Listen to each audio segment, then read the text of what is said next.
Койнуңдагы катынга ишенбе.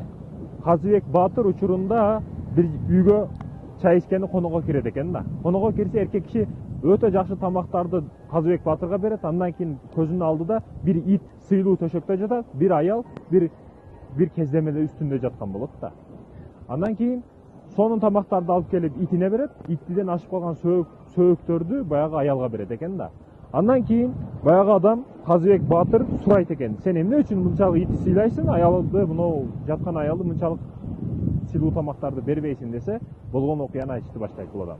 Биз учурунда башка уруулар менен согушуп, башка уруулар биздин алтын күмүшүбүздү, эже карындашыбызды, аялдарыбызды алып кетип калды. Кийин убакыт өттү, арадан жылдар өтүп, келишим түздүк, аялдарды кайтарып бермей болушту. Биз алтын күмүштү кайра алмай болдук, кийин бармай болдук. Барып, мен өзүмдү аялымды алып кетейин десем, аялым ошол жакта бирөөгө ойношуп алыптыр. Ойношуп алып, ал менен каламын деп бузучулук кылды. Кийин мен намыс деп, намыс үчүн жок дегенде алып качып кетишим керек, мындай калтырбашым керек. Ал учурда намыс күчтүү болгон. Ошондуктан атка учкачтырып алып качып кетип жатканын башкалар байкап, баягы ойношуп байкап калып, зордоп алып качып жатканын байкайт дагы артынан чуркап келет. Ал дагы атынан чабып келишип, ошол жерде мушташ башталат. Эми ким өлүп калса, кыз ошого калат деген мааниде согуш баштала баштайт. Эми ат бар жерде, ат менен дайым иттер жүргөн, тайган иттер бизде мурдатан кыргыздарда бар. Ар бир жерге барган, ар бир жерде чогуу болгон, а. Анан ошол жерде мушташып кеттик дейт, мен өзүмдүн аялым мени жеңилип калсын деп бутумдан кармап берди дейт да.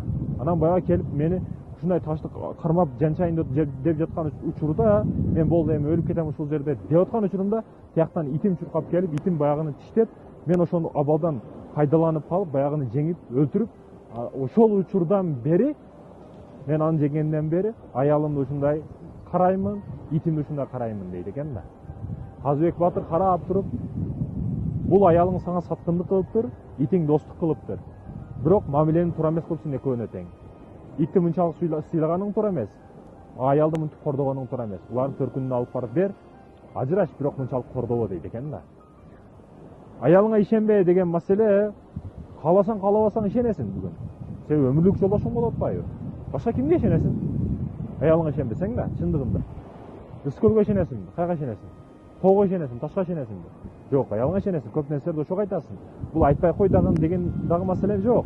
Кээ бир военныйлер бар, разведчиктер бар, спецагенттер бар. Алар ата-энеси билдирбейт, аялына билдирбейт. Көп секреттер бар мамлекеттик деңгээлде. Өзүңдүн дагы ушундай секреттериң, сырларың болсун. Ажылдап аялыңар экенин айта бербе. Бирдеке болуп калса эле келип аялына бардык нерсени төкпөй чачпай айтып берет да. Аялга айта турган маселелер бар, айтылбай турган маселелер бар. А? Ошондой экен, урматтуу мекендештерим. Ишенич маселеси өтө оор маселе. Көрүп атабыз эмне болуп атканын.